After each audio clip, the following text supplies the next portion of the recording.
gets a lot of pitches that are borderline, and I mean, I went out the second inning just, stuff didn't go my way, so I went out thinking still 0-0 ball game. Next for the players. Third row left. Hunter Lauder, ESPN Gainesville. Cam, did you see anything when you hit that ball to the right center gap, the outfield collision there? Yeah, I was rounding first, and I saw them both dive. I saw them both on the ground, and I was thinking 3 out of the box because it's a big ballpark. And then Coach Warnes was there wheeling me, and he says, "You got to go." So I thought it might be a play at the plate, but I don't know really what happened behind me. But, yeah, that's what I saw. On the right side, third row, fourth row. Kevin Skarbinski with the SEC blog. Cam, do you like the idea, trying to be positive, of getting some extra rest before the regional, or would you like to get some more live reps here? Competing is always the best thing you can do to prepare for championship baseball. So baseball didn't go our way today, and that's just the game. But we can see it as a positive and use it as a restful time. Come closer together as a team. Spend some time that way practicing. Just spending time together, and we're excited to go and compete in the regional. Okay, any more for the players? If not, Cam, Zach, congratulations on your season so far, and good luck the rest of the way. Thank you. Thank you.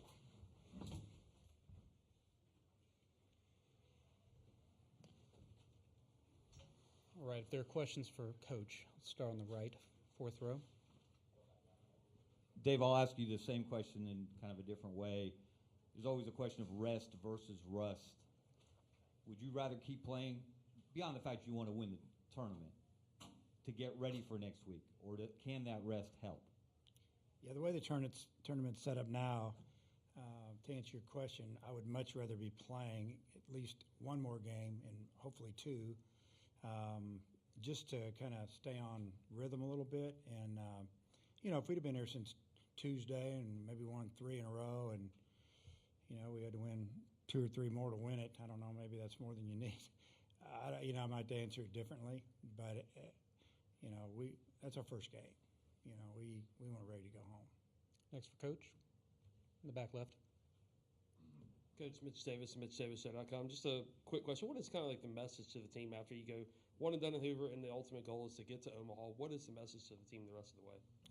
Well, the message in the outfield was that, you learned from today's game. We let it slip a little bit in the first. The pitchers did a great job of holding them down, giving us opportunity, but Ole Miss's pitchers would have none of it. And, that how a bad inning can finish you, and all the games coming up are, to the point now where you lose a couple, you're done. And, but the message going forward is that we've got to tighten up as a group, and we can't let this happen again. And we need to have a good week back in Fayetteville, and you're ready to go. Next for Coach, on the right side in the back. Matt Jones, Whole Hog Sports. Dave, you had some success getting base runners against Maddox first couple of innings, and then for about 3 or 4 innings, not a whole lot. What did you see in those at-bats that maybe changed? Yeah, well, probably more to do with where he was locating his fastball. He's got a lot of run on his fastball, arm side run. And, we had one hitter had a 2-0 count and got jammed, and that's not a good thing, really jammed. And great pitch and not a good decision at the plate, but this is what he had. And then he threw that little spinner away, and he located. I mean, he did a great job. He really pitched today. Best I've seen him when we played him. On the right side for Coach. Coach, Matt Taverny from World Baseball Network. You guys are number 1 in the country with strikeout to walk ratio. How do you just feel about, your pitching coming in to the regional next week and what lies ahead? Well, I feel great about it.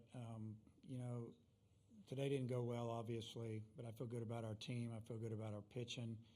Like I said, defense has been solid, and we've swung the bat pretty well statistically if you look at it. So, again, we've been playing for this all year to get where we are now. And, it's like I told him, you learn from today, maybe learn from how you felt this week not playing. We're going to have that same type of week. We got to be a little bit sharper come next Friday. Second row. Joe Healy, D1 Baseball. Coach, tell us a little bit about what you liked from Gibbler as the season has gone on. Early on, it was a lot of midweek opportunities, but he's obviously grown into something else. What are your expectations moving forward for him as well? Yeah. Well, he's just grown up. From when he walked in the door, he had a good arm. Didn't command stuff great. Then he'd have a good outing, then have a bad outing, and this is in fall practice.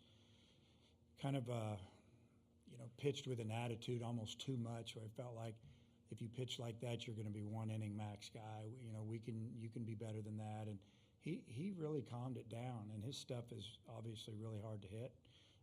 Throw his fastball for a strike now when he needs to. He did it today. Throw get me over breaking ball. He can throw the swing and miss one, and he can bury it. And he is a big piece of our bullpen now. More for Coach? If not, one more in the right. Actually, a couple. Gabe, what did he show you today? Gackle. Yeah, I thought he threw the ball extremely well. I mean, we could have left him out there. We just wanted to get Gibby in there for a little bit, and he had maybe a couple too many 3-2 counts, but it was breaking ball, slider, fastball for a strike. He was around the zone, only a couple of bad misses. Just sits in the mid-90s. He can pitch, and we can use him in so many different roles, whether we finish a game with him, start him, long relief, and he's such a good teammate, he doesn't care what he does. All right, last one for Coach. Okay, and then obviously you wanted to be playing the next couple of days. How do you approach this weekend? Is it rest time? Do you go back and get practice in? Well, tomorrow will be a day that we'll have the field, the weight room open for them, and we'll be up there hanging around. If they want to come around, we'll do some things, but I don't think we're going to give them 2 days off in a row. We just need to see them and keep them rolling, and but we'll rest them. But we will also try to improve on some things we didn't do well today, and some things we need to do going forward if we're going to play for a while. All right, Coach. Appreciate your time today. Thank you, guys. Thank you.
All right, welcome back to the 2025 SEC Baseball Tournament Game 11 postgame press conference. We're joined by the Ole Miss Rebels, represented by head coach Mike Bianco, along with second baseman Judd Utermark, catcher Austin Fawley. In a moment, Coach will give an opening statement, and then we'll take questions directed to the players only, please. Please wait for the microphone to come and identify yourself when it gets there.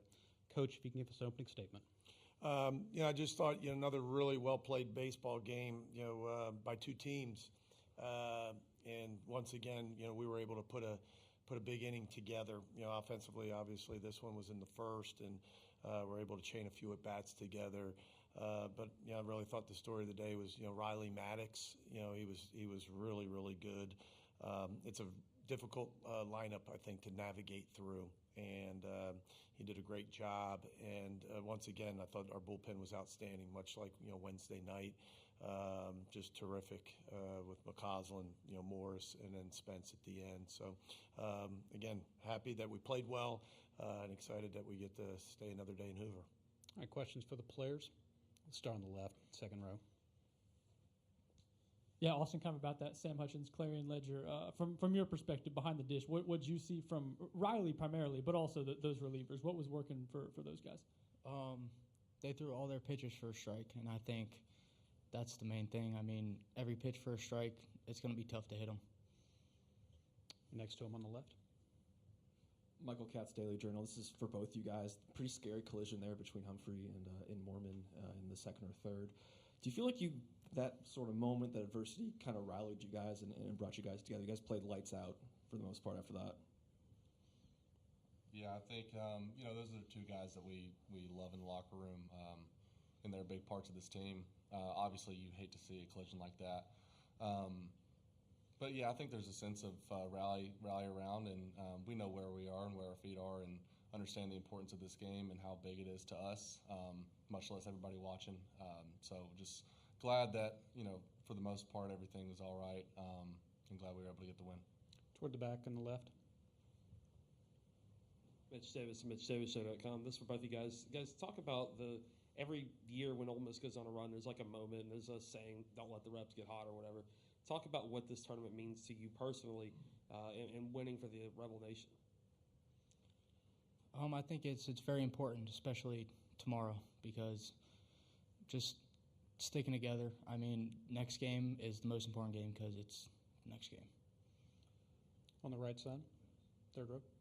Matt Talverney from World Baseball Network. Austin, what was the sequence you saw in your at-bat in the first inning and how you felt putting up 5 runs was the biggest execution off their defensive miscues? Well, obviously I was sitting fastball, and the first one I thought was a little up, but called it a strike. Strike's a strike. So he hung the changeup, and I made him pay. Right in the center of the room. Jake Thompson, Ole Miss Spirit on 3. Judd, for you, it's just a good couple weekends at the plate for you. What have you found in your swing, or what's been clicking for you? I think I've been finding holes and I've been finding gaps, and that's always a good feeling to have whenever balls are falling. But all the credit goes to Coach Clem and Coach Tyler Keenan, who have helped me throughout this entire year and years prior, but especially this year, working on my craft, working on my swing, and I've just been blessed to have some of them fall. All right, Joe in the second row. Joe Healy, D1 Baseball. Austin, you've really taken advantage of the opportunities you've had this year. What has this season been like for you to be such a large contributor of what's happening here? It's been awesome, and just a big thanks to Coach B for giving me that opportunity. You're welcome. Any more for the players? If not, Austin and Judd, congratulations on the win. We'll see you again tomorrow. Thank you. Thank you. Yeah.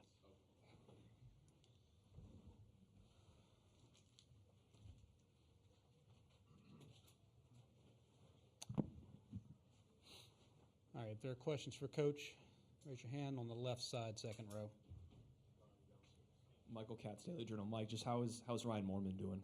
Don't know. I saw him. I didn't see him until right after the game, and then you guys probably don't know, but they pull you in a lot of different directions. Obviously a scary moment, for everybody, especially when you get 2 guys go down. And you never know. Bumped heads, concussion, and all kinds of injuries. But at first, we weren't sure if it was some type of head injury, just because Ryan complained of his right knee, and then as he got up and started to move around, it was his left knee.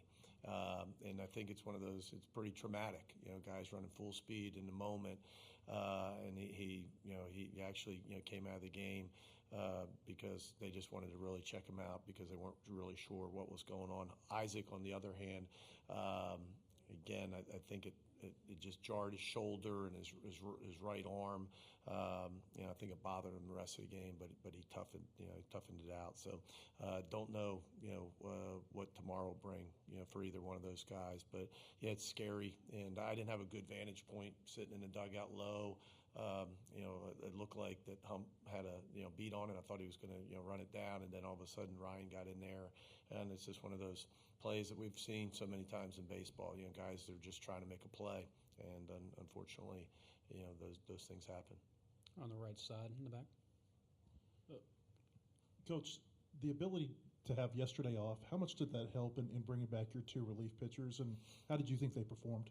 They were terrific, and I think that's huge. I don't think we probably don't have Mason. I think McCausland got up a little bit on Wednesday, but we knew he'd be fresh, today. But he could have pitched, yesterday for sure. Spence certainly, could have gone. But Spence looked even better today. The ball had more life, a little tick more velocity, and sometimes that'll happen for those closers. Sometimes a long layoff is not great, and so to have a day off, I thought meant a lot, to our bullpen, especially those couple pieces of Morris and Spencer. Second row on the left. Sam Hutchins, Clarion Ledger, with Hayden sliding in the outfield once that change happened. Not sure how much it'll be necessary, but he's played in the outfield a little bit this season. What have you liked about Hayden in the outfield? No, he's terrific.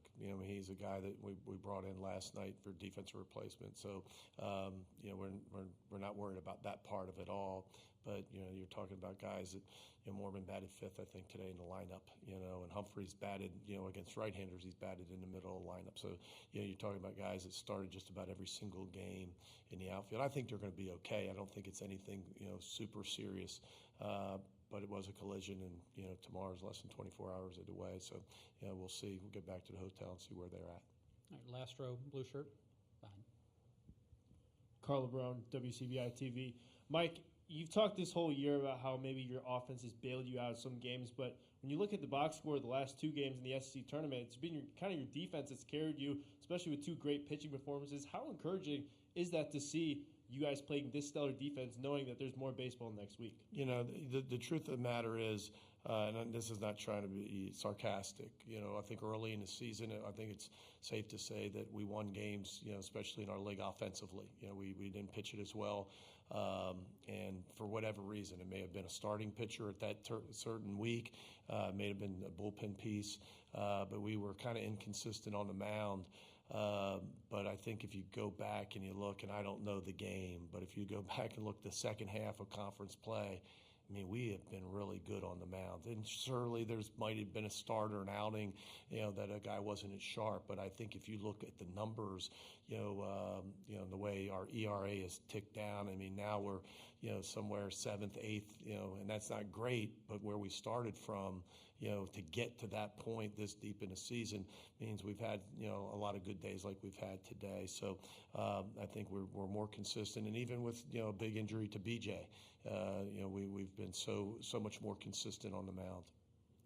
All right, let's stay on the right side.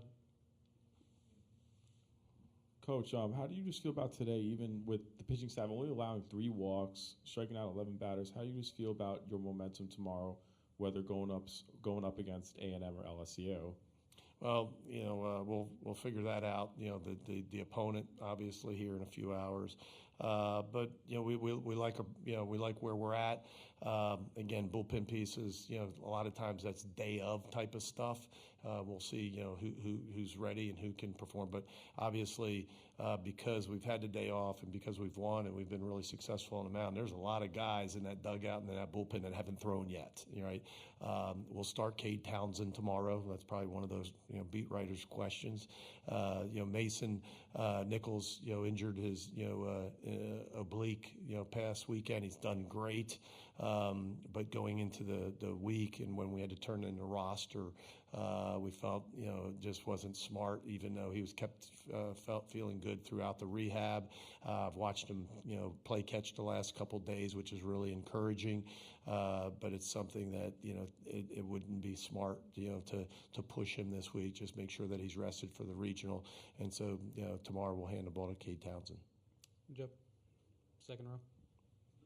Coach, what does it mean to have your program back in postseason stages like this one, given that you've been working the last couple of years to earn these types of opportunities again? Just proud of the guys. It's been a tough road the last couple of years for a lot of reasons, and you can look back and dissect it. And Lord knows we have with some of these guys sitting in front of me and everybody else. But just proud of the coaching staff that has hung in there. One of the things that hasn't probably been mentioned a lot, and it's really a shame. I think we're here for a lot of reasons, but none more than our 3 starters, Elliott, Maddox, and Nichols, and our closer Spencer. 4 guys all Mississippi guys. The 3 starters all were on that 22 team that won a national championship, and all could have left last summer, and gone, to professional baseball, and all chose to stay. And old wins in college baseball and old wins in the Southeastern Conference. And, when you return 3 SEC weekend starters, I don't know if anybody else does, has that in the Southeastern Conference. So got, 3 older guys on the mound. You hand the ball off in the 9th inning to a, I don't know, 5th, 6th, 7th year senior, whatever Spencer is. But I think that's a huge part of it. And so just proud of those guys. And then, you look around and you got 3 transfers in the outfield, but old guys from Power 5 schools that have had success. And so it's been a neat year for us, I think. Really gratifying as the head coach because, the culture's never left. The guys, we may have not won some, enough games the last year or 2, but the culture's been super. And for it, to get to this point where we are and with all the things ahead of us, I think it's been really neat. And, proud of especially everyone, but especially those guys that I mentioned. All right, last 2 on the second row. Or we'll start in the back. Coach Mitch Davis to Mitch Davis. So, quick question about Mason. Talk about his effectiveness and kind of what he means to your program. Morse. Yeah. Mason's been terrific and at times arguably our best arm. A lot of contemplation of, from the staff, the media, to fans of, does he start? How do you use that? But he's a little different than a lot of people, and because he's so special, not just stuff-wise, but the ability to throw the ball into the strike zone, his competitiveness, it's a super weapon that we have out of the bullpen, and really has made a huge difference, I think, on the weekend for us. And so you've seen it the last 2 days. He's really, really good. Right. Second row. Michael Katz, Daily Journal. Just with Riley Maddox specifically, 6 of his last 8 starts, he's been really, really good. What's clicked for him? What's been better these last couple months for him? Riley's such a great competitor and puts a lot on himself, and demands a lot from himself. And there's a huge expectation, for I think that he puts that on himself. He's good. I mean, you've watched him last year, and he's had some really, good, big games for us. But I think really the key for him, like most pitchers, like Austin just said, is just location. He's been able, I think, and he's a guy that has control, the ability to throw strikes. But when you have command, which is really the ability to locate those pitches, 4 pitches, and he's really been able to do that. And when he does that, the stuff's really elite. It's a little different pitching sample, than you see a lot of times, where it's not a ton of 4-seam balls up in the zone. It's a sinker, slider, cutter, changeup. And he can ride the 4-seam sometimes, but when he is able to pitch at the bottom of the zone, really locate, he's terrific. And so, that's a long answer too. I think he's just really commanded it and hasn't made mistakes. And when he has, he's been able to fight out of those mistakes and get back into the zone. And sometimes that's the key to winning. It's not being perfect. It's can you minimize and get off the field and not let it blow up. And he's been really good at that. All right, last one right here on the second row. Sam Hutchins, Clarion Ledger. Mike, have you talked with the team since being in Hoover about the chance of getting postseason baseball in Swayze, or is that something you just steer away from? Yeah, we read Joe Healy's thing today, and the wayward, all that stuff. We break it all down for the guys and what we have to do to host. And no, we have mentioned it, but we mentioned that those are things, and it's really coaches speak. They can't. I've said this several times. That you can't hide them from that, right? It's like trying to get a teenager, get a good swing on a pitch that he can handle. Does Foley block a ball? Does Chang make a play at second? You can only control the things that you can control. The rest of it, is out of your control. it's difficult, much easier said than done. And I think especially in this day and age, for anybody, not just in college baseball and regionals and all of that, but that's not the recipe for success, to run out on a field and think that you have to do something to be able to get something else. And you've heard it, don't get caught up in the results, get caught up in the process. And that's making pitches, a lot of what these guys have already said today. And do that. So the mantra would be shower well tonight, put this game behind you, and try to play really good baseball tomorrow. All right, Coach. Congratulations. Thanks All for right, your time. thanks, guys.